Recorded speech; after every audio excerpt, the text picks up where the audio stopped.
আসসালামু আলাইকুম ওয়া রাহমাতুল্লাহি ওয়া বারাকাতুহু। বন্ধুরা সকলে কেমন আছেন? আজকে আমরা চলে আসলাম নড়াইলের হাওরে। এই যে দেখুন, এটা হচ্ছে গিয়ে নড়াইল শহরের পাশেই মন্থির গ্রাম পৌরপাড়ের ভিতরেই। কত সুন্দর দৃশ্য, মাশাআল্লাহ, দেখে মনটা জুড়িয়ে যায়। আসলে এত সুন্দর দৃশ্য আমি এখান থেকে দেখতেছিলাম, দেখার মাঝে হঠাৎ করে দেখি কয়েকটা শাপলা ফুল ফুটে আছে। আসলে দেখতে হাউস করতেছে, এত সুন্দর লাগতেছে সেটা আসলে বলার বাইরে। তাই চিন্তা করলাম যে পানি তো একটু কম আছে, তাই নেমে যাই। হ্যাঁ, সেই কারণে নেমে গেলাম যে কটা শাপলা ফুল নিয়ে আসি। যদি এই যে শাপলা ফুলগুলো তুলতেছি, এই শাপলা ফুলগুলো এই শাপলা খাওয়া যায় না, শাপলা খাই না আমরা। যে শাপলা বাজার থেকে বা বিভিন্ন জায়গা থেকে কিনে খাই, এটা সেগুলো না, এটা অন্যটা। এরপরও দেখতে ভালো লাগতেছিল, তাই এই শাপলা ফুলগুলো উঠাচ্ছিলাম। আসলে এত সুন্দর দৃশ্য এবং এত সুন্দর ফুল। আমি আমার প্রথম আমি শাপলা ফুল তুলতেছি। আমি কখনোই শাপলা ফুল তুলি নাই। ইনফ্যাক্ট যখন ছোট ছিলাম, আমি এখন দেখি যে অনেক ছোট ছোট বাচ্চারা এরকম শাপলা উঠায় আনে বিক্রি করে। এই যে আমার দোকানের সামনে দিয়ে, এখান দিয়ে অনেক ছোট ছোট বাচ্চারা আনে বিক্রি করে, দেখি তাদের কাছ থেকে কিনি।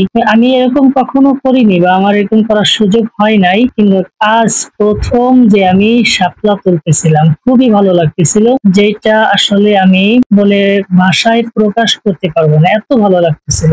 জীবনের প্রথম একটা এক্সপিরিয়েন্স, এত সুন্দর। আসলে সে একটা আনন্দ পাইতেছিলাম। আরো পর্যন্ত দেখেন কত সুন্দর একটা দৃশ্য, তার মাঝে শাপলা ফুল উঠাচ্ছি। এটা আসলে খুবই একটা আনন্দকর বিষয় এটা আমার জন্য, যার কারণে এটাই আমার জন্য একেবারে প্রথম।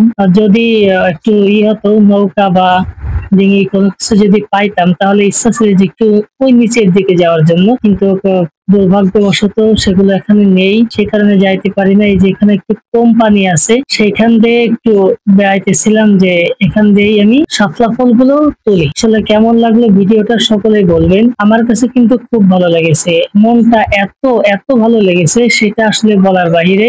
দেখুন, মাশাআল্লাহ, দেখেন কত সুন্দর ফুল, দেখলে কার না ভালো লাগে। দেখেন এই প্রকৃতি, মহান রব্বুল আলামিন যে এত সুন্দর করে সৃষ্টি করেছেন, যেটা বলার বাইরে। এই যে আমরা এত সুন্দর পৃথিবী দেখতেছি, এগুলো কিন্তু মহান রব্বুল আলামিন আমাদের জন্যই সৃষ্টি করেছেন। যা কিছু দেখতেছি সব কিছু, তার মাঝে যা আছে এগুলো সব আমাদের ভক্ষণ করার জন্যই আল্লাহ তাআলা দিয়েছেন।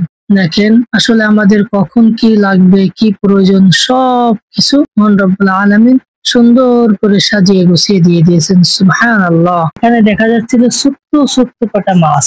হ্যাঁ, যে ট্যাংরা মাছ না কি বলে, ট্যাংরা মাছের মতো দেখা যায় ছোট্ট ছোট্ট সেই মাছগুলো দেখা যাচ্ছিল। হয়তো ক্যামেরায় ভালোভাবে ধরে নাই,